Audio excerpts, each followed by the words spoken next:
Kirat मुन्दुमबाट Mongolian शब्द पाइँदैन, तर मङ्गोलियन भनेको चाहिँ विदेशी राइटरहरूले, अमेरिकन, युरोपियन, जति पनि बाहिरी विदेशी राइटरहरूले चाइनिजियन, ताइवानी, किराँतियन, मङ्गोलियन, कोरियन, जापानिजियनहरू चाहिँ एउटै नसलको जस्तो, एउटै अनुहार, आकार प्रकार, आकृति प्रकृति देखेकोले यिनीहरू मङ्गोलियन भन्ने शब्द ठाउँ ठाउँमा चयन गरेकोले एक वर्ग यहाँको जनजाति किराँतीहरूले चाहिँ किराँतियन भन्नुपर्नेमा चाहिँ हामी मङ्गोलियन रहेछौँ भनेर चाहिँ मङ्गोलसँग चाहिँ जोडाउनु पुगेको देखिन्छ।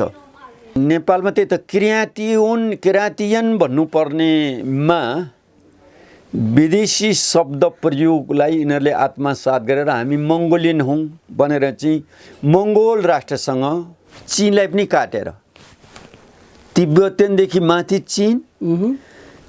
चीनदेखि माथि मङ्गोलियनमासँग चाहिँ लगनगाँठो गर्न पुगे। यहाँ त जनजातिहरूलाई मङ्गोलियन भन्ने चाहिँ कुनै इतिहास, कुनै पनि शास्त्रले चाहिँ मान्यता दिएको छैन। एजेन्डा उहाँहरूले प्रयोग गरेर उहाँ राष्ट्रपति भए हामी रिसाउँथ्यौँ त? यो कपडासँग रिसाउने होइन मेरो भनाइ। त हिन्दूको वेद, ऋग्वेद, सामवेद, अथर्ववेद र यजुर्वेद र 111 स्मृति ग्रन्थ, 18 पुराणहरूसँग किन कम्पिटिसन गर्न सकेन त? वेदमा के छ? त्यो वेदको ज्ञान किन बुझेन? वेदले कसलाई अन्याय गरेको छ? वेदमा जातीय भेदभावै छैन। वेद ज्ञानको भण्डारलाई चाहिँ किन नबुझेको अवस्था? आफू वेद नपढ्ने अनि जाँडक्सी मासु खाएको भरमा वेदलाई चाहिँ घृणा गर्ने, उसँग शास्त्र के देखाओस् न त? आफू चाहिँ कहीँ शास्त्र छैन, एउटा कपडा झन्डा जलाएर बदला लिने भनेको त्यो व्यर्थको, त्यो हास्यास्पद, त्यो नपत्याउने केटाकेटीको खेल हो। राष्ट्रको कुरा छ, यो राष्ट्रले कुनै पनि नागरिकलाई, कुनै पनि जातिले भेदभाव गरेको छैन।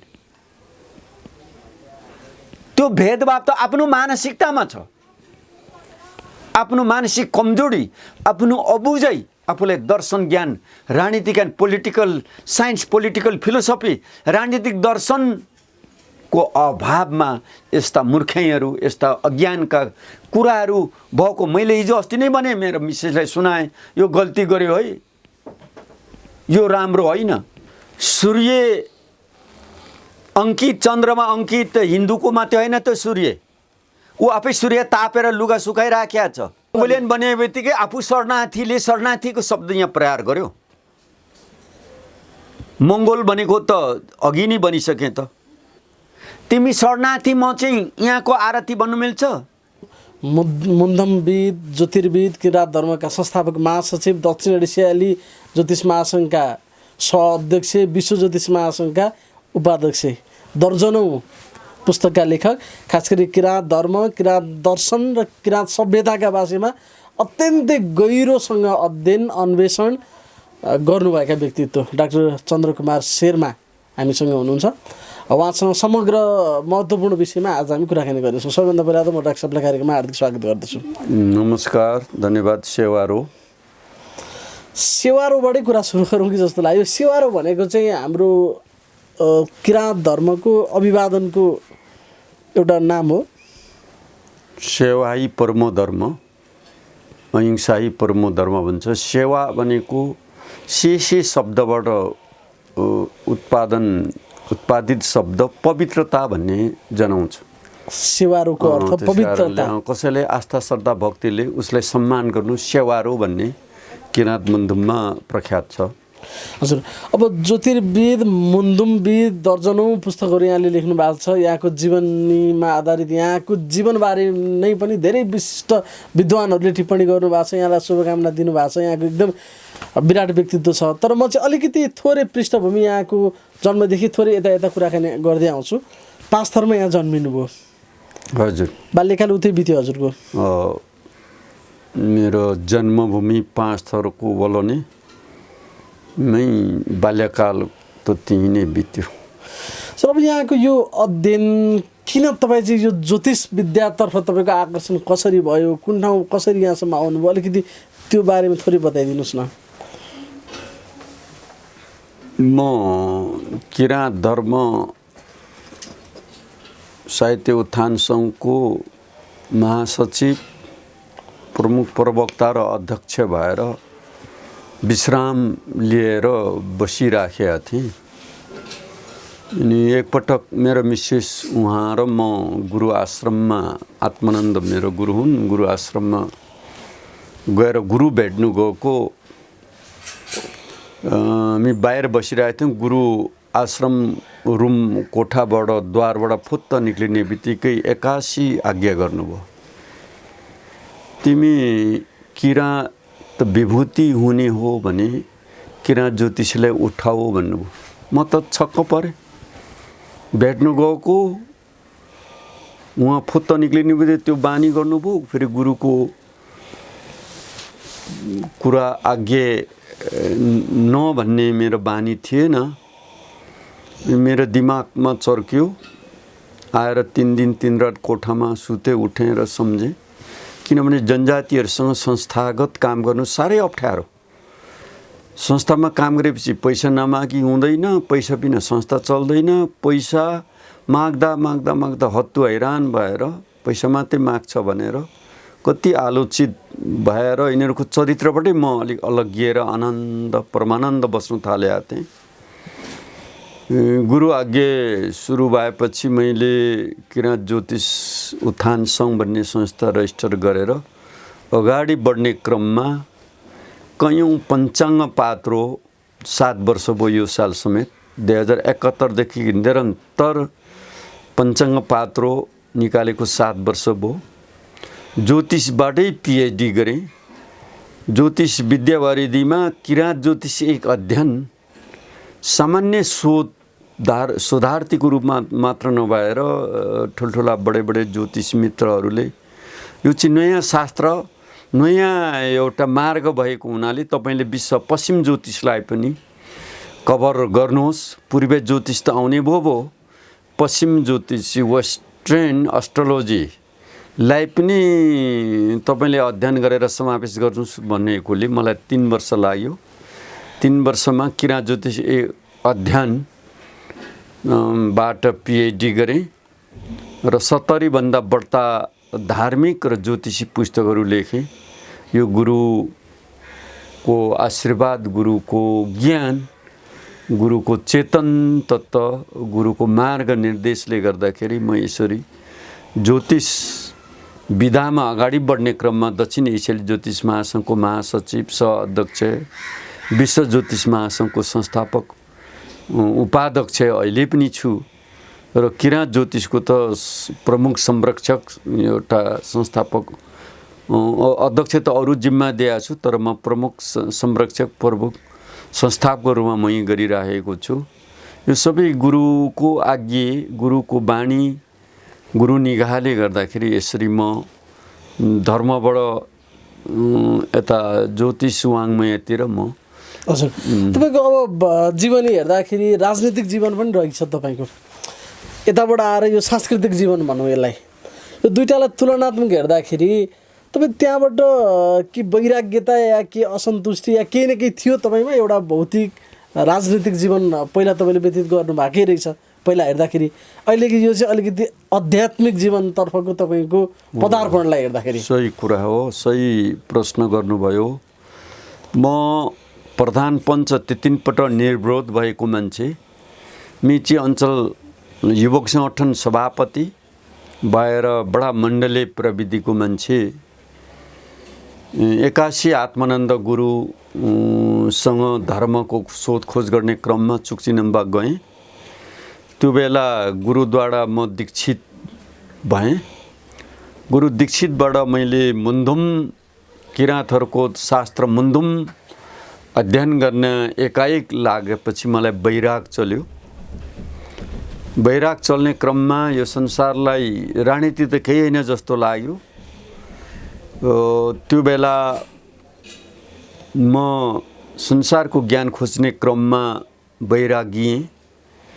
सत्य साई बाबालाई भेट्न, बाला जोगेश्वरलाई, भगवान रजनीशलाई, शङ्कराचार्यहरूलाई, ठुल्ठुला ऋषिमुनिदेखि लिएर दलाई लामादेखि ठुल्ठुला अवतारी लामाहरूदेखि कर्मापादेखि लिएर पोप जोन पोलसम्मका ठुल्ठुला महात्मा धर्मविदहरूलाई भेट्ने म एक किसिमको यो अर्कै संसारमा म डुबुल्की मर्न थालेँ। अनि एकपटक गुरुलाई म बाहिर जानु पर्यो गुरु भनेर आज्ञा माग्दा कहाँ जाने भनेर यही महात्माहरू ठुला बडा धार्मिक गुरुहरूलाई भेट्छु भन्दा नजानु भन्नुभयो। तिमीले बुझ्नु खोजेको मैले बुझेँ, त्यो सबै ज्ञानी पाउँछौ भन्नुभयो। अनि म ठक्क अडिएर अनुसन्धान गर्नु थाल्दा त त्यो ज्ञान चाहिँ बाहिर खोज्ने चिज रहेनछ, यता भित्रै मसँगै रहेछ तर नखोजेको रहेछ। यहाँ म भित्रको ज्ञान ऊर्जालाई बाहिर प्रकाशमा ल्याउने कोसिस अभ्यास साधना नगरिएको अवस्था रहेछ। साधकले साधन गरेर साध्य गर्दा आफ्नै हाम्रा इन्द्रिय पञ्च ज्ञानेन्द्रिय र पञ्च कर्मेन्द्रिय दशशील पञ्चशील ज्ञानशीलहरू खोज्दै लाँदा त हामीसँगै रहेछ ज्ञानको भण्डार।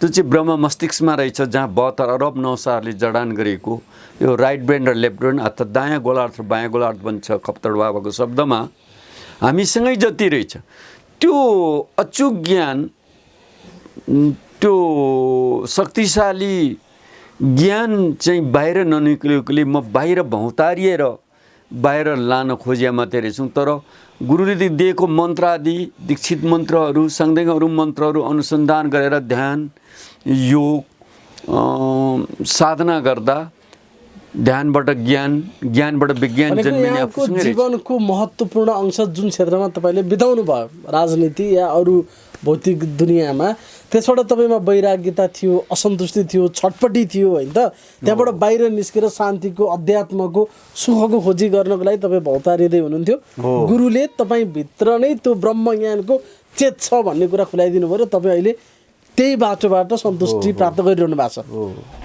अब यो किराँत दर्शन, किराँत धर्म, किराँत ज्योतिषका बारेमा यहाँले जसरी अध्ययन गर्नुभएको छ, अन्वेषण गर्नुभएको छ र त्यसभित्रको गहिराइमा डुबुल्की मारिरहनु भएको छ, किराँत दर्शन के हो, यसको ऐतिहासिकता के हो, अलिकति त्यसबाट हामी कुरा गर्दै गर्दै अगाडि बढौँ न। किराँत सभ्यता भनेको के हो, कहिलेदेखिको छ, यसको ऐतिहासिकता के छ? किराँत चाहिँ एउटा विशाल भण्डार हो, कैलाश हो, अहिले कैलाश भन्छ, कैलाश हो। हाम्रो मुन्दुमी शब्दबाट कैलाशमा महादेवले राज्य गरेको ठाउँबाट किराँत शब्दको उत्पत्ति सूत्र सुरु हुन्छ। त्यसलाई अहिले संसारले चिन्ने शब्दमा शिवशङ्कर बोले, गजनाथ शम्भु, किराँतेश्वर महादेव, यो 7-8 नामले चिनिन्छ।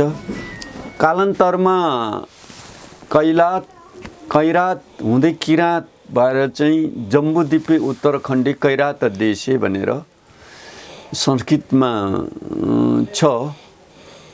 पृथिश्च किराँते, नभैश्च किराँते, जलैश्च किराँते, वनैश्च किराँते, चारै क्षेत्र किराँते। यो मानस खण्ड, हिमत खण्ड र सीमान्त खण्ड, यो 3टा खण्ड, कैलाश खण्ड तिब्बत यो हिमालदेखि पारीको एउटा खण्ड, त्यसपछि यो हिमालय श्रृङ्खलाको खण्ड, अनि यो तराई भूभाग महासागरसम्मको खण्ड, यो 3 खण्ड अध्ययन गर्नाले किराँतको महिमा, किराँत सभ्यता, किराँतका पुराण, किराँत लिपि, किराँत साहित्य, किराँत इतिहास, किराँत देशको राम्रो हिस्ट्री उपलब्ध गर्न सकिन्छ। त्यही कुराले मैले किराँत शब्दको शब्दार्थ एउटा ग्रन्थमा लेखेको छु। प्रपन्नाचार्यले प्राचीन किराँत इतिहास लेख्नु भएको छ, रूपचन्द्र रूपाबुङ राईले पनि लेख्नु भएको छ, विदेशी हर्सनदेखि लिएर अब इन्डियाका सुनित कुमार चक्रवर्ती, जीपी सिंहहरूले पनि लेख्नु भएको छ। सिक्किमको टङ्कराई ले पनि अब किराँतहरूको प्राचीनताबारे लेख्नुभएछ। यो किराँतहरूले मानेको धर्मलाई किराँत धर्म भनेर जनरली बुझ्दाखेरि किराँतहरूको धर्म किराँत धर्म उनीहरूको ग्रन्थलाई मुन्दुम भनिन्छ। उनीहरूले मान्ने ग्रन्थलाई मुन्दुम ग्रन्थ भनिन्छ। भनेको त्यसको गुदी कुरा हुन्छ नि, किराँत धर्मले के चिजलाई चाहिँ आत्मसात गर्छ अथवा यसले बोकेको महिमा चाहिँ के छ संसारमा? तपाईँले यसको लिङ्क त भगवान शिवसँग गर्नुभयो। संसारमा 12वटा धर्महरू विद्यमान छन्। त्यो मध्ये 2टा धर्म चाहिँ अत्यन्तै प्राचीन धर्म भएको हुनाले त्यसलाई सनातन शब्दसँग जोड्दा हुन्छ। एउटा किराँत सनातन, अर्को हिन्दू सनातन या आर्य सनातन। यो 2टा चाहिँ हिजो अस्ति भर्खरका कुराहरू होइनन्। बाँकी धर्महरूको त बुद्धको 2050, क्रिस्चियनको 2000, क्रिस्चियनको सिखको 500-600, मुस्लिमको 1500-1600, यस्तो छोटो छोटो समयकालका धर्महरू बिचमा व्यक्तिबाट जन्मेको, दार्शनिकबाट जन्मेको धर्महरू 10वटा छन्। तर 2टा किराँत चाहिँ व्यक्तिबाट, किराँत र हिन्दू चाहिँ व्यक्तिबाट नजन्मेकोले स्वयं आदिम पृथ्वीको संरचना सृष्टिदेखि नै सनातनी सधैँभरि मान्दै आएकोले यसलाई आर्य सनातन या हिन्दू सनातन भन्ने चलन छ। आदि अनादिदेखि नै बस अस्तित्वमा रहेको भगवानकै पालादेखि भनौँ न, अझ जनसाधारणले बुझ्दाखेरि चाहिँ त्यसको निरन्तरताका रूपमा आएका जम्मा 2टा धर्म छन् संसारमा। एउटा किराँत छ, अर्को हिन्दू छ। अब यहाँनिर म जोड्छु, अघि तपाईँले भन्नुभयो किराँत धर्मको यसको उद्गमतामा हामी जाँदाखेरि चाहिँ भगवान शिवले कैलाशमा राज्य गरेका कुराहरू तपाईँले जोड्नुभयो भनेपछि भगवान शिवसँग नै यसको सम्बन्ध रहेछ। अब यता हिन्दूले पनि फेरि शिवलाई मान्छन् भनेपछि किराँत धर्म र हिन्दू धर्मलाई सनातन धर्मका रूपमा मान्यौँ हामीले, यसको इन्टर रिलेसन पनि छ नि त। यसो तपाईँको क्वेसनमा तपाईँ केमा भ्रम नबुझेको कुरा के छ भने हिन्दूले शिवलाई इष्टदेव मान्दैन। हिन्दूले इष्टदेव त लक्ष्मी र विष्णुलाई हो। तर त्यसो भने यो युगमा शिवलाई भगवान मान्नुको तात्पर्य के हो भन्ने प्रश्न जन्मियो। त्यसमा चाहिँ दर्शनशास्त्रले तपाईँको ध्यान अलिक आकर्षित होस्। आदौ सत्ययुगमा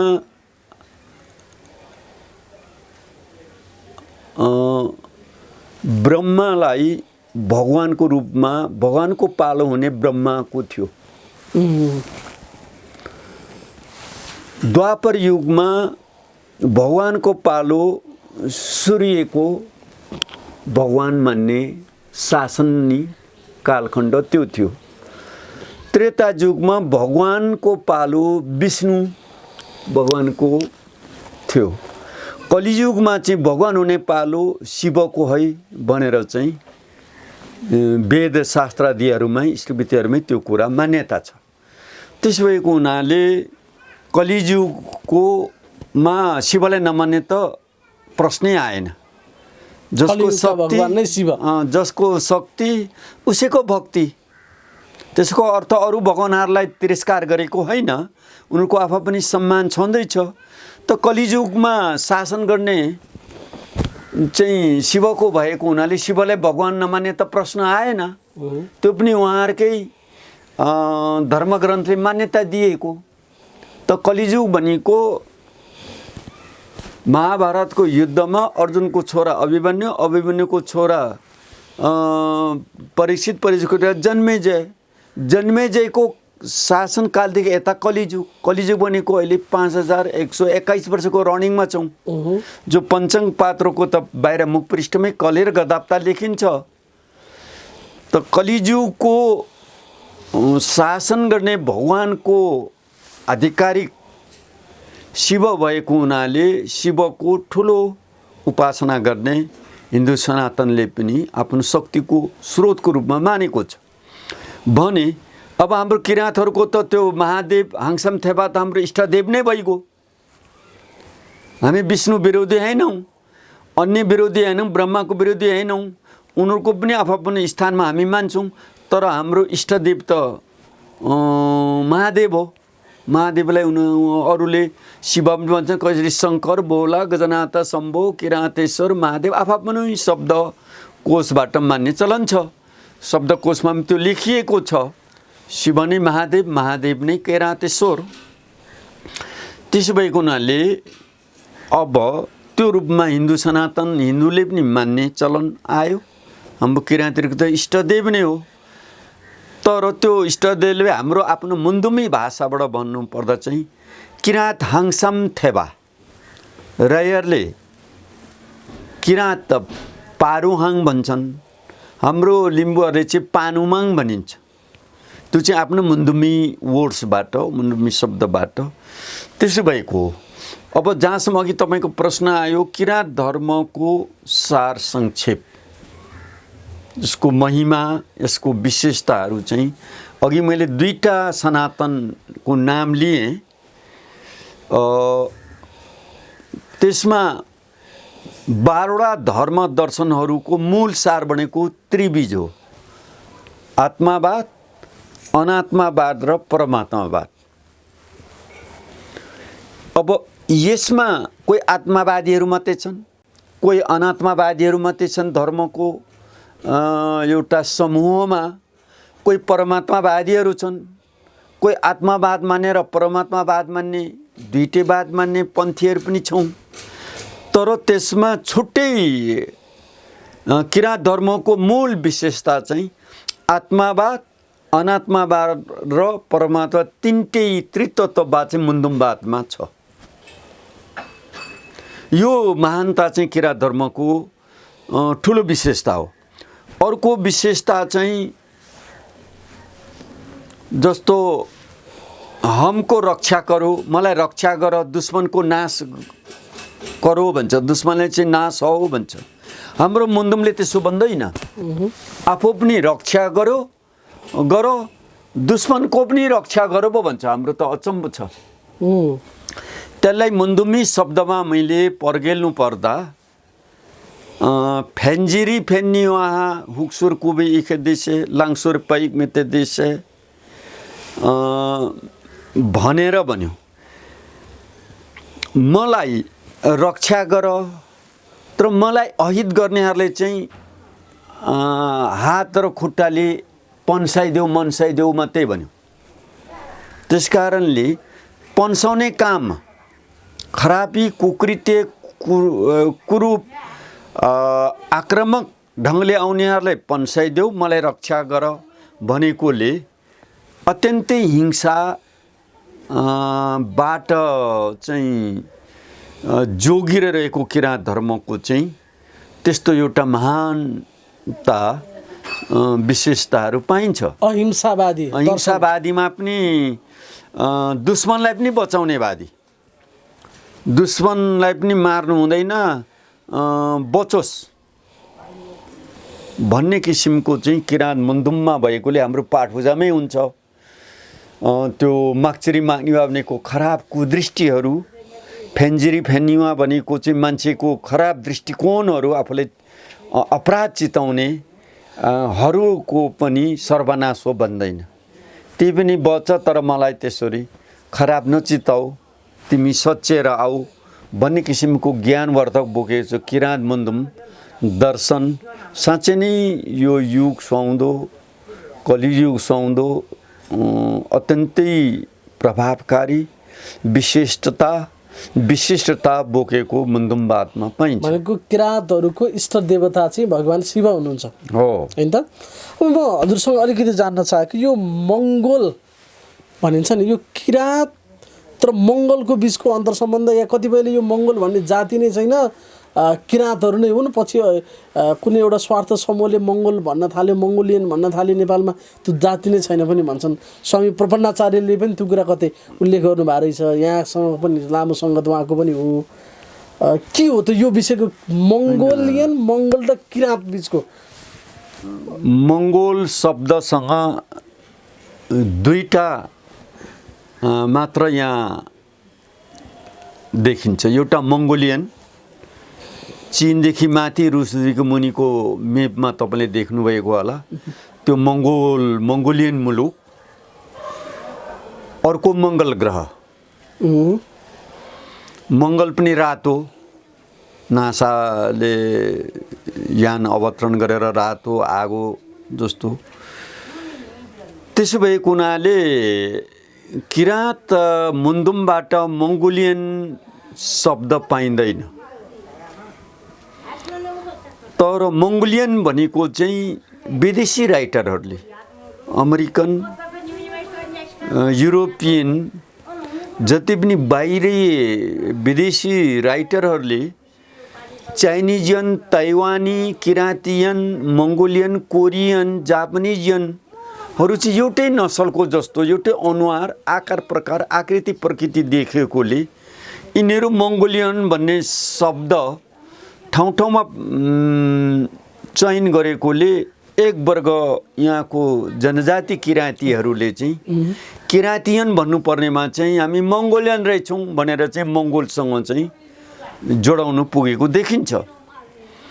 वास्तवमा मङ्गोलियन भन्नुभन्दा आफ्नो चरित्रलाई, आफ्नो आकृति प्रकृतिलाई हेरेर, जो चाहिँ अघि जम्बूद्वीप उत्तराखण्डी कैरात देश भने कैरात देशमा बस्ने त किराँतियन भन्नुपर्ने हो।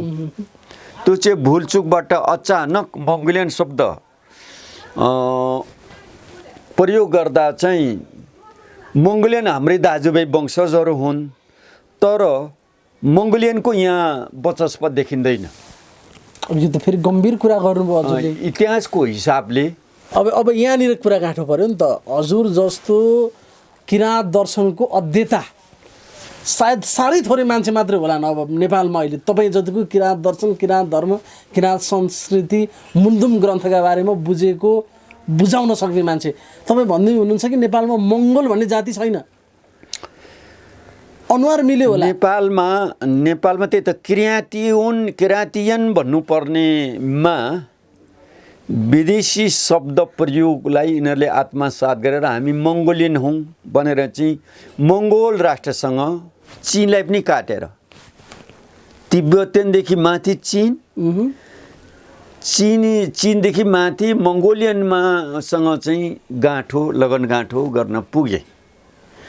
त्यसो भएको हुनाले मङ्गोलियन इतिहास एकाधले लेखेका छन्, तर त्यसो गर्दा मानव शास्त्रबाट पनि, मानव सभ्यता शास्त्रबाट पनि, किराँत धर्मशास्त्रबाट पनि मङ्गोलियन शब्दसँग चाँजो पाँजो मिल्दैन। त्यो चाहिँ मङ्गोल राष्ट्रका हामी जस्तै मानवशास्त्रले इन्डिकेट गरेको मानवहरू होलान्, तिनीहरूले आफ्नो मुलुकको नामै मङ्गोलियन बनाइदिएर हामी मङ्गोलियन भन्यौँ, त्यो हाम्रो दाजुभाइ होला। तर मैले अघि पनि भने जम्बूद्वीप उत्तराखण्डी कैरात देश, मानस खण्ड, हिमत खण्ड र यो सीमान्त खण्ड, यो 3 खण्डको बीचको आवास गर्ने, 33 सागरको हाताभित्र आवास गर्ने किराँत जनजातिहरू लाई मङ्गोलियन भन्ने चाहिँ कुनै इतिहास, कुनै पनि शास्त्रले चाहिँ मान्यता दिएको छैन। त्यसकारणले हामी मङ्गोलियन शब्द ग्रहण गर्न चाहँदैनौँ। हाम्रो इतिहासमा, हाम्रो धर्मदर्शन शास्त्रमा मङ्गोलियनसँग हामी जोडाउन चाहँदैनौँ। मङ्गोलियनको मानवशास्त्र मनातेम्बे भनेको मानव उत्पत्ति थलो कैलाशमै टुङ्गिन्छ, हामी पनि कैलाशमा टुङ्गिन्छौँ। त्यो चाहिँ कैलाशबाट या मनातेम्बेबाट, सुग्ने वरकबाट या मानव उत्पत्ति भएको ठाउँको एउटा एक हाँगा मात्रै हो। त्यसको मूल हाँगा त किराँत हो, कैलाश हो। त्यसो भएको हुनाले मूल जरा, मूल कुरोलाई छोडेर हाँगा बिङ्गाकोमा ल्याएर एउटा चयन गर्ने शब्दमा पूर्णता छैन भन्ने मेरो मान्यता हो। त्यसो भने पूर्ण शब्द चयन गर्नु हो भने त किराँत जनजाति, किराँत हौँ भन्ने चाहिँ मूल हो। त्यो चाहिँ एउटा हाँगालाई यहाँ जोडाउँदाखेरि इतिहासमा प्रश्न नभएको, मुन्दुममा प्रश्न नदेखिएको चाहिँ त्यो चाहिँ अलिकति प्रमाणित गर्न नै अप्ठ्यारो। जो आफैमा किराँतियन हुन्, अब तपाईँको भनाइअनुसार उनीहरू आफूलाई मङ्गोलियन भन्नेमा गर्व गर्दै हिँडिरहेछन्, गतिविधि गरिरहेछन् भने तिनीहरूलाई के भन्नु? त्यो अज्ञानता हो, अल्प ज्ञान हो, त्यसमा पूर्ण ज्ञान छैन।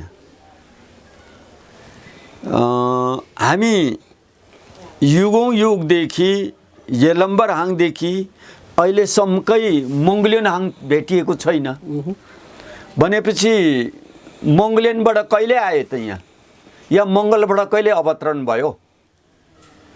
शब्द प्रश्न जन्मिन्छ।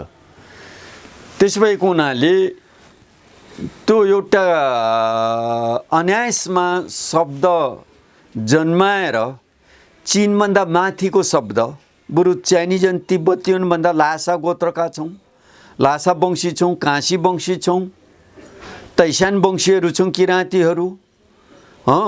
अलिकति नजिक कता कता मिल्दोजुल्दो इतिहाससँग जोडिन्छ।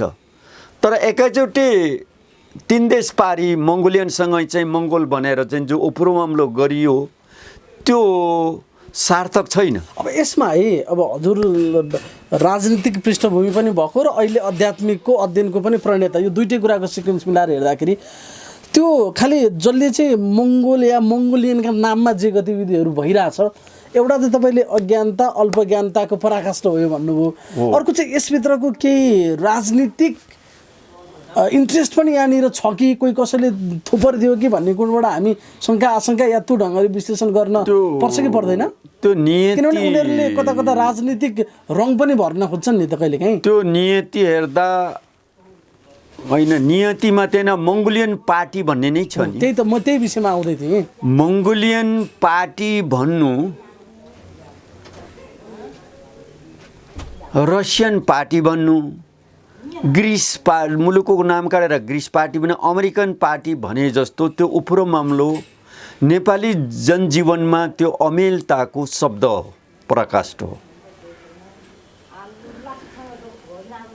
त्यो चाहिँ राजनीतिक दर्शनले मार्ग निर्देश गर्न नसकिएको अवस्था हो। राजनीतिक पार्टी राजनीतिक दर्शनले मार्ग निर्देश गर्नुपर्छ। नाम, कुनै पनि नामकरण गरेर त्यो नामकरण भएको पार्टीलाई, पार्टीको चुरो त मार्ग निर्देश गर्ने त राजनीतिक दर्शन हो, पोलिटिकल फिलोसफी भन्छौँ हामी। त्यसरी नै धर्म दर्शन नामक गर्नुलाई, धर्म पालना गर्नुलाई, धर्मको नाम गर्नुलाई धर्म दर्शनले निर्देशन गरेको धर्म हुनुपर्छ। धर्म विधा अहिंसात्मक बेग्लै एउटा विधा हो मोक्ष प्राप्तिको लागि। राजनीतिक दर्शन राज्य सत्ता प्राप्तिको लागि, राज्य शासन अनुशासन र प्रशासन चलाउनुको लागि राजनीतिक पार्टी हो। त राजनीतिक पार्टीले गर्ने राजनीतिक दर्शनको नाम के हो भन्ने कुरा नै शास्त्र देखाउनु त कता कता हो। तर धर्मदर्शको नामसम्म संज्ञा दिनु नसकेको अवस्थामा मैले अब पनि भने अल्पज्ञानी भयङ्करी, अल्पविद्या भयङ्करी, जे पनि एउटा जातिवादी, अहिंसावादी, हिंसावादी, कुनै पनि एउटा साम्प्रदायिक भेदभावको आधारमा राजनीति गर्न मिल्दैन। त्यो भनेको अतिवादी हो। भनेको एउटा एक त हुँदै नभएको जाति होइन, तपाईँको अनुसार मङ्गोल भन्ने नेपालमा छँदै छैन, आदि अनादिदेखि कहिले पनि छैन, त्यो मङ्गोलिया भन्ने देशको अर्कै, तर अनुहार चाहिँ मिल्छ भन्नुभयो। कतिपय मान्छेले चाहिँ यो मङ्गोललाई जाति नभएर उनीहरूले त्यो अनुहारको बनोट मिलेका आधारमा हामी मङ्गोलियन हौँ भनेर हिँडेको, र त्यो अनुहारको बनोटको आधारमा त भन्न पाइनुपर्छ भन्ने तर्क गर्ने मान्छे पनि छन् नि, तिनीहरूलाई के भन्ने? तर यसो नि त अनुहार मिल्छ भने त ताइवानसँग मिल्छ, चाइनिजसँग मिल्छ, तिब्बतियनसँग मिल्छ। तपाईँको मनातेम्बे भनेको पेकिङ मानवका सन्तान एउटै, जापान, कोरियन जम्मैसँग मिल्छ। मङ्गोलसँग त मिल्ने प्रश्न आएन नि। त अनुहार मिल्नेसँग मिल्ने राजनीति त हुँदैन संसारमा। त्यसो भने त अमेरिकामा गोराहरूको एउटै मात्रै पार्टी हुनु पर्थ्यो। जर्मनमा इङ्ल्यान्ड जस्तो विकसित कन्ट्रीहरूमा सबैको अनुहार मिल्छ, एउटै मात्रै पार्टी हुनु पर्थ्यो। नेपालमा 2टा 3टा मात्रै हुनु पर्थ्यो, एउटा आर्यन अनुहार मिल्नेहरूको एउटा हाम्रो अनुहार मिल्ने, अर्को मुस्लिमहरूको अनुहार मिल्ने। त्यो अनुहारको भरमा राजनीति गर्ने परिपाटी नै चाहिँ अबुझ हो, अशिक्षा हो, गरिबी हो, त्यो चाहिँ वैचारिक दरिद्रता हो। राजनीति अनुहारमा गर्ने चिज होइन। राजनीतिक दर्शन राजविद्याको आधारमा गरिने चिज हो। धर्म दर्शन पनि अनुहारको आधारमा धर्म गर्ने होइन। धर्म आचार संहिताको आधारमा धर्म गरिने हो। धर्म दर्शनले मार्गनिर्देश गरेको वादलाई स्वीकार गरेर धर्म मान्ने हो।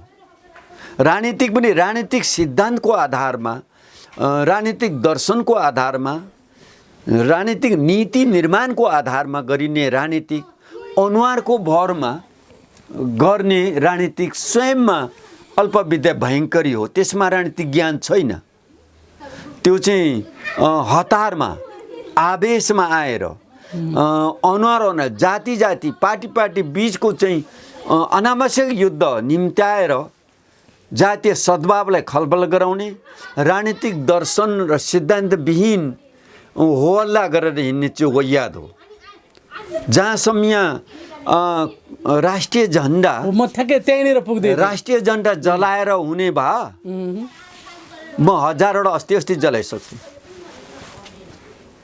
क्रिस्चियनको बाइबल जलाएर बाइबलको ज्ञान मासिने भए बाइबल 1 लाख जलाइसक्थेँ।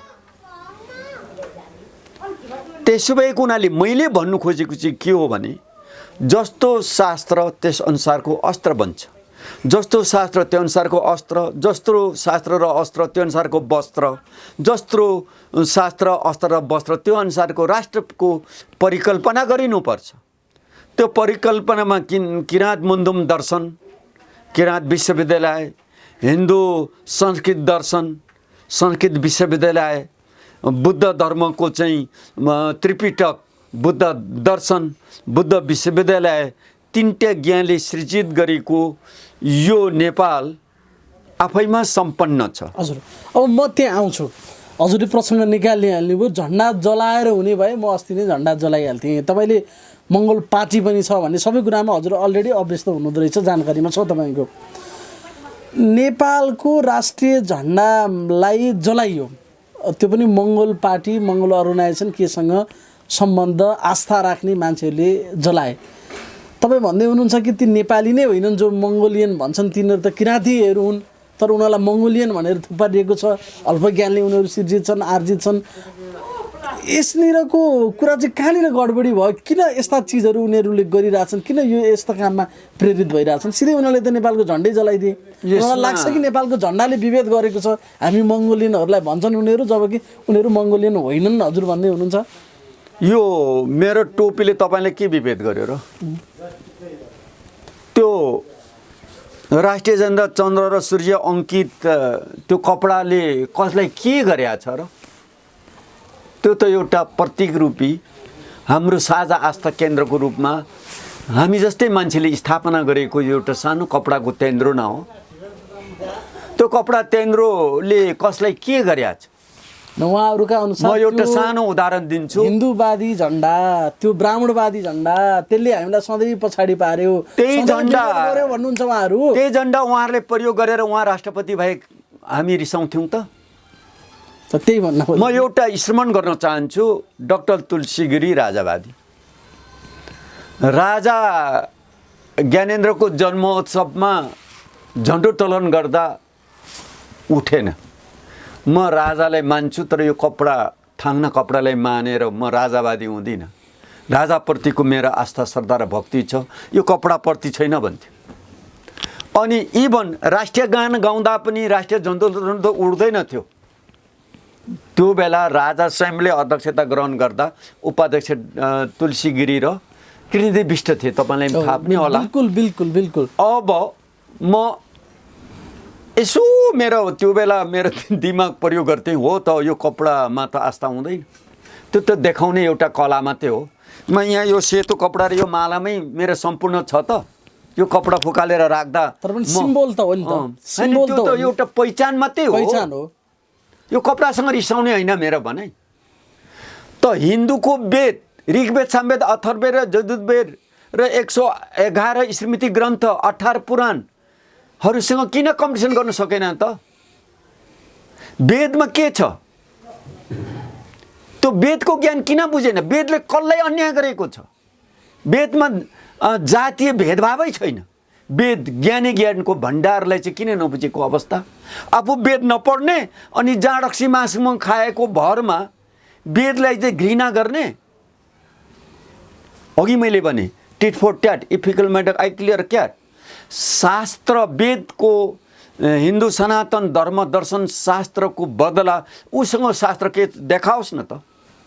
आफू चाहिँ कहीँ शास्त्र छैन, एउटा कपडा झन्डा जलाएर बदला लिने भनेको त्यो व्यर्थको त्यो हास्यास्पद, त्यो नपत्याउने केटाकेटीको खेल हो।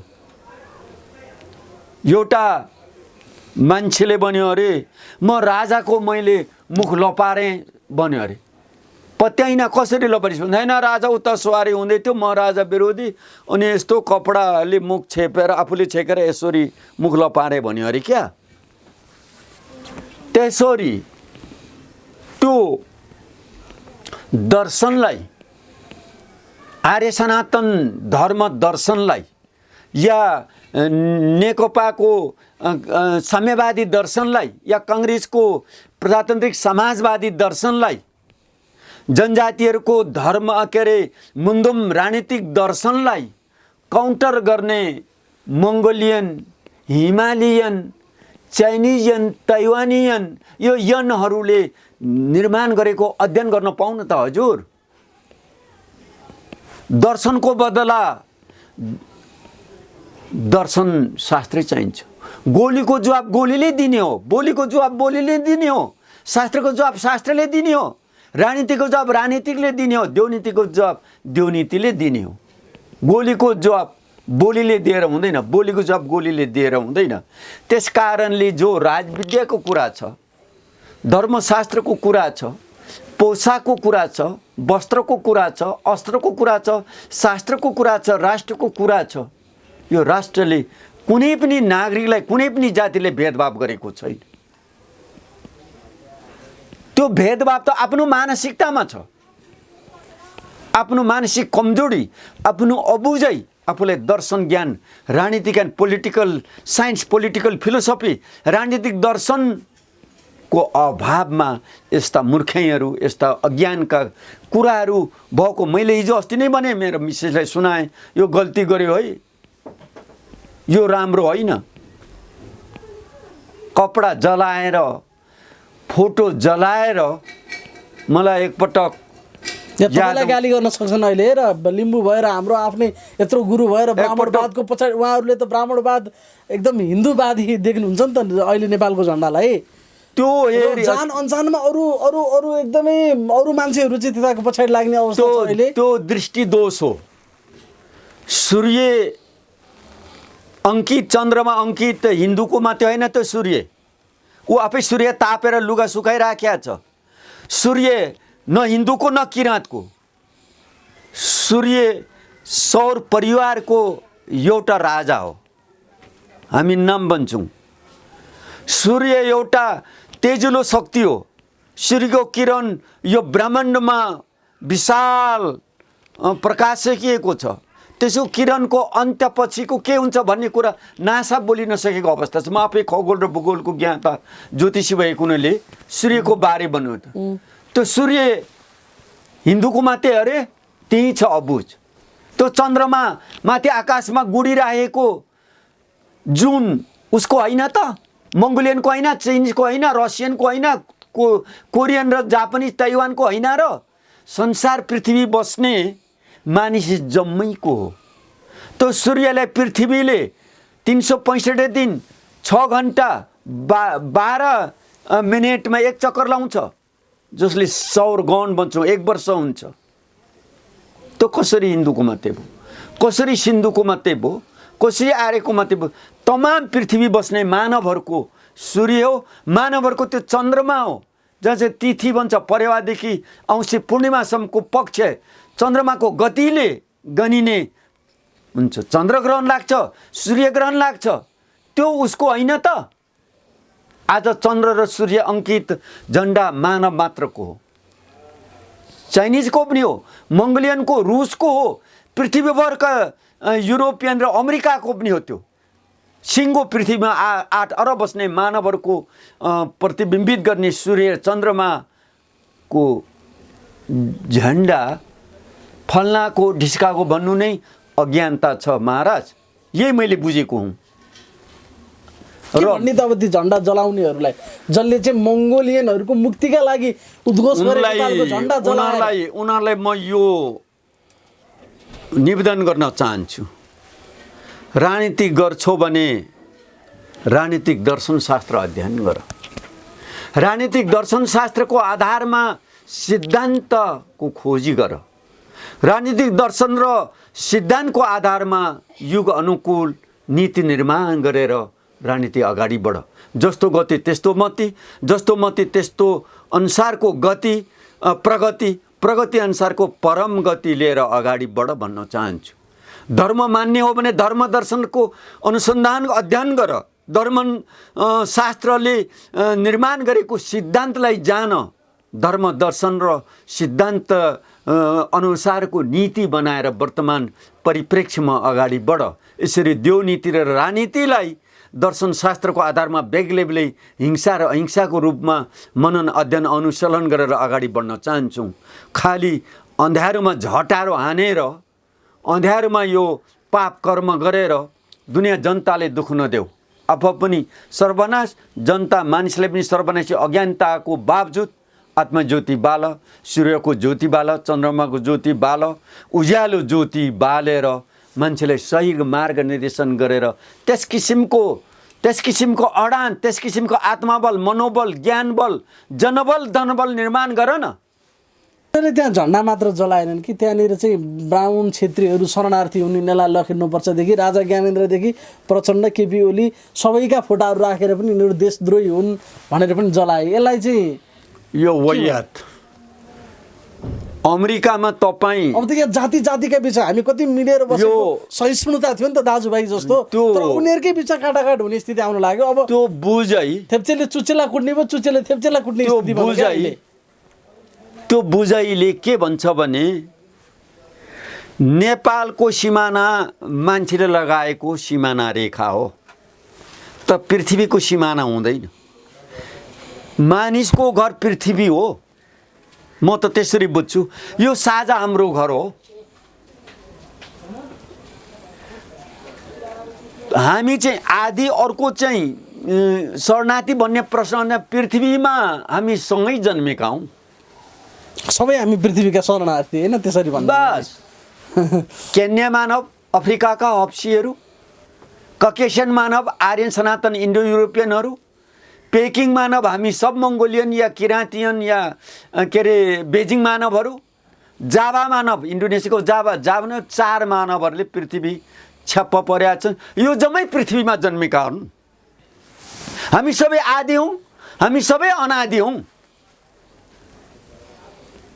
बुझै नै अप्ठ्यारो। पृथ्वी हाम्रो माता हो, आकाश हाम्रो पिता हो। हाम्रा आफ्ना इष्टदेवहरू छन्, हाम्रा आफ्ना भाषाभाषीहरू छन्। जसरी चराचुरुङ्गीहरू जङ्गलमा आफ्नै भाषामा कराएर जङ्गलमा आनन्दले बस्छन्, उनीहरूको संसार जङ्गलमा, जहीँ हाम्रो यो पृथ्वी हो। तपाईँ अमेरिकामा गएर बसेको 5 वर्षमा तपाईँले नागरिक दिन्छ। यहाँ पनि 7 वर्षमा बसेपछि नागरिक दिन्थ्यो, अहिले 15 वर्ष कि कति वर्ष भनेर चाहिँ जडा छ। जसले नागरिक लिइसकेपछि तिमी अनागरिक भन्नु मिल्छ हजुर? तिमी शरणार्थी, म चाहिँ यहाँको आरती भन्नु मिल्छ? कति पुस्ता भयो? त्यसरी अनुहारको आधारमा, जातीयताको आधारमा आरोप प्रत्यारोप गरागर गरेर अप्ठ्यारो चाहिँ जो आफैमा किराती छ, ऊ आफूलाई मङ्गोलियन भनेर मङ्गोलियन आफै बाहिरिएको छ, आफै शरणार्थी भएको छ।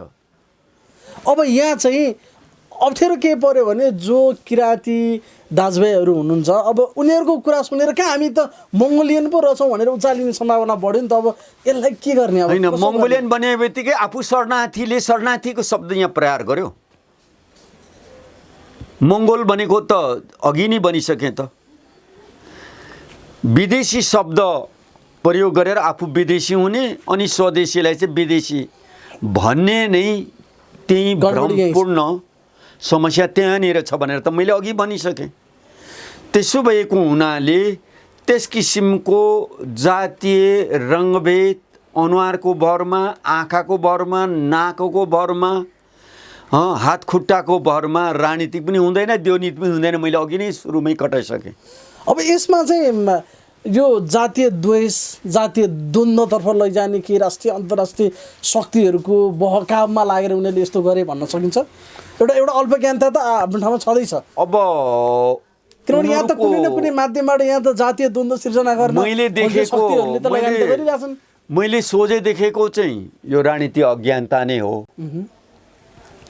तर त्यो भित्र उनीहरूले देखेको बाहिरबाट या कस्तो किसिमको चलखेल छ, म राजनीतिक विधामा नभएकोले राजनीतिको सबै चलखेलहरू म खोजी नीति गर्दिनँ। यसो बाहिरबाट हेर्दा तर उनीहरूको भोइसहरू, उनीहरूको भन्दा चाहिँ यो राजनीतिक अज्ञानता नै हो। राजनीतिक दर्शन नजान्नेले यस किसिमको जातीय द्वन्द्व पैदा गर्छ। किनभने राजनीतिक दर्शनको आधारमा जस्तो भनौँ, माओ सेतुङले चीनमा क्रान्ति गर्दा जातिको आधारमा गर्यो त। चीनको क्रान्ति जत्रो ठुलो त संसारमा अर्को क्रान्ति भएको छैन। भारतमा ब्रिटिस शासन साम्राज्यलाई दबाउँदा महात्मा गान्धीले के अनुहारको भरमा राजनीति गर्यो त? खालि यो भारतीय जनताहरूलाई ब्रिटिस साम्राज्यबाट तिमी आफ्नो बाटोमा लाग, हिंसापूर्ण पनि होइन, अहिंसात्मक आन्दोलन पो गरे त्यो त। त्यत्रो शक्तिशालीलाई अहिंसा आन्दोलनबाट दबायो त। यहाँ राजतन्त्र जस्तो दबाउँदा 17,000मै राजतन्त्र आफै ओर्लेर बसेको छ त। अहिले गणतन्त्र छ त। गणतन्त्र के जातिले गरे हो त? पार्टीले पो गर्यो त। त्यो पार्टीमा, गणतन्त्र पार्टीमा एउटै मात्रै जाति छ त हजुर? संयुक्त जाति हामी एक छौँ त। त्यसो भएको हुनाले मेरो भनाइ जातिको आधारमा पार्टी नचलाओ, चाहे बाहुन पार्टी होस्, चाहे मङ्गोल पार्टी, चाहे जनजाति पार्टी, जुनसुकै पार्टी होस्, दर्शनको आधारमा राजनीति चलाऊ मेरो भन्नु केही छैन। दर्शनको कम बेस होला, दर्शनकै कम्पिटिसन गर। तपाईँले भन्नुभयो त दर्शनको जवाब दर्शनले दे, शास्त्रको जवाब शास्त्रले दे, बोलीले दे। तर एउटा विषय छ, अर्को विषय ल्याएर जोडेर जातीय द्वन्द्व सिर्जना राजनीतिक मिलेर बसेको नेपाली समाजलाई खलल यसरी भाड्नु पाइँदैन। मङ्गल होस् चाहे खसारी जुसुकै होस्, यसरी भाड्नु पाइँदैन। जुनसुकै पार्टीले पनि, जुनसुकै नामाधारी पार्टीले पनि जातीयको नाममा मिलेर बसेका हामी सयौँ वर्ष पुरानो हामी दाजुभाइ नेपाली हौँ भनेर, खस आदि खस किराँत हौँ भनेर, जम्बुदेव उत्तराखण्डे कैरात देशे भनेर किराँते स्वरलाई मानेर बसेका आर्यन सनातन र किराँत सनातनको बिचको सम्बन्धलाई बिगार्ने कुनै कसैले, स्वदेशी विदेशी पार्टी जाति साथी कसैले पनि यस किसिमको चाहिँ उशृङ्खल काम नगरून् भन्ने मेरो चाहिँ सद्भावना हो। अलिकति हजुरले अघि भन्नुभएको थियो नि, यहाँ अघि हामी अनौपचारिक कुराकानी गर्दाखेरि नि भयो, हिन्दूको संस्कृत विश्वविद्यालय, त्रिपिटक र किराँत दर्शन मुन्दुम विश्वविद्यालय चाहिँ खुल्नुपर्छ नेपालमा। त्यो कसरी त्यसको उपादेयता, त्यसले दिन सक्ने फाइदा आयामहरू किन तपाईँले चाहिँ खालि किराँत दर्शनको अध्येता भएर किराँतको मात्रै यहाँ कुरा गर्नु भएन, सँगै संस्कृत विश्वविद्यालय नि हुनुपर्छ भन्नुभयो, त्यतिमा मात्र अडिनु भएन तपाईँ? बुद्धको पनि त्रिपिटक पढाइ हुने बौद्ध विश्वविद्यालय हुनु पर्यो भन्नुभयो, त्यो चाहिँ किन भन्नुभयो तपाईँले त्यस्तो? हिम श्रृङ्खलाको काखमा नेपाल भूभाग अवस्थित छ। यो भूभागमा अनेक श्रृंग लोमस ऋषिदेखि व्याससम्म यही अवतरण भएको हो। व्यासको तनहुँ त व्यासको पत्ता थाहा होला। व्यास जनजाति माझीको छोरा हुन्। बाबु पराशर, बाबु ब्राह्मण, आमा त जनजाति। व्यासले वेद अपरुषय वेदलाई 4 वेदमा वर्गीकरण गरेर व्याख्या गर्ने त वेद व्यास। वेद व्यास यहाँको आदि हो नि त।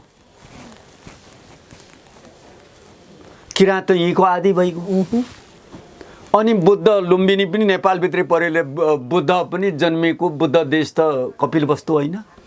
नेपालभित्र यो ज्ञान त यहीँको आदि हो नि त। ठाउँ छाउँदैछ त मैले यो डाँटेको भए। वेद व्यासको तनहुँ ऊ त्यहीँ परेको। उसले तपस्या गरेको यहीँ हो, ज्ञान लिएको यहीँ हो, वेद 4 वटा वर्गीकरण गरेको यहीँ हो। व्यासको म धेरै पटक पुगेको छु, सबै जाऊ। बुद्ध जन्मेको यहीँ हो, किराँतको यहीँ हो। फाल्गुनन्ददेखि याङलेमा कान्याङ हाम्रा महापुरुषहरू यहीँ जन्मेका हुन्। त एउटा 3टा शक्ति, यो त्रिबीज मन्त्र, त्रिमुन्धुम त्रिज्ञान चाहिँ हिन्दूको वेद भइरहेछ, बुद्धको त्रिपिटक भइरहेछ, हाम्रो किराँतहरूको मुन्धुम। यो चाहिँ यहाँको आदि मिलेर मिलजुल गरेर बसेकोले यो चाहिँ आदि धर्मशास्त्रहरूको चाहिँ 3टा विश्वविद्यालय चाहिँ हाम्रो साझा सम्पत्ति हो, भेदभाव नगर भन्ने मेरो भनाइ। बाँकी अरू इङ्ग्लिस, हिन्दी अथवा अन्य चाहिँ तपाईँको चाइनिज, अफ्रिकन, तपाईँको के अरे जर्मनिज, अरू भाषा चाहिँ हाम्रो अतिथि देवहरू हुन्। अब यहाँ म लिङ्क गर्छु है त। यो 3टा भाषा चाहिँ नेपालको माटोमा उम्रेका, यहाँ बीजारोपण भएका धर्महरू हुन् होइन त। किराँत बौद्ध भनौँ या हिन्दू, ज्ञान पनि धर्म पनि, ज्ञान पनि धर्म पनि। यसको सम्पूर्ण सालनाल हाम्रै भूमिमा छ। हो। यसलाई चाहिँ सँगै प्रवर्धन गर्नु पर्यो, 3टै धर्मलाई, यसको सन्देशलाई। अब यसभित्र चाहिँ तपाईँले यसको जोड दिन खोज्नु भएको चाहिँ विषय अतिथिको कुरा के गर्दै हुनुहुन्थ्यो। अतिथि धर्महरूले जसरी अहिले आक्रामकता, यसको विस्तार जुन ढङ्गले भइरहेछ, त्यसबाट तपाईँ केही सशङ्कित या भयभीत या केही तपाईँलाई गडबडी हुँदैछ भन्ने चिसो मनमा पस्न थाले हो? अब यसमा हाम्रो नेपालीको गरिबी, अशिक्षा र बेरोजगारलाई मध्यनजर राखेर हाम्रा अतिथि देवो भव क्रिस्चियनहरूले चाहिँ बढ्ता जाल, षड्यन्त्र, प्रपञ्च अनेक फिजाएर प्रलोभन, तलब, भत्ता, स्वास्थ्य, उपचार, धर्म, कर्म, पढन, लेखन, यो जो जीवनसँग सम्बन्धित विषयलाई चाहिँ सञ्जाल बनाएर हाम्रा गरिबी मानसिकतामाथि चाहिँ भयङ्कर ठुलो षड्यन्त्र र प्रपञ्च भइरहेको मलाई महसुस भएको छ। यहीसँग मलाई डर लागिरहेछ। म आफैलाई एकजना क्रिस्चियन मिसनको चेयरम्यानले भनेको कहिले बिर्सिन्दिनँ। तपाईँ मिसनमा लाग्नुहुन्छ भने कति अरब चाहिन्छ, पैसा माग्नु पर्दैन, योजना मात्रै पेसुस बनेकोले म त तर्सेँ। यस किसिमको मिसनको बाइबल ज्ञानलाई प्रचार गर्नुको बदला प्रलोभन, माया, ममता र स्वार्थसँग गाँसिएर देशव्यापी फिजाइराखेकोले नेपाल जस्तो गरिबी मुलुकलाई ठुलो यसले असर र प्रभाव पारिरहेको छ। यसको लागि राज्य पनि बोल्नुपर्छ भन्ने मेरो भनाइ हो।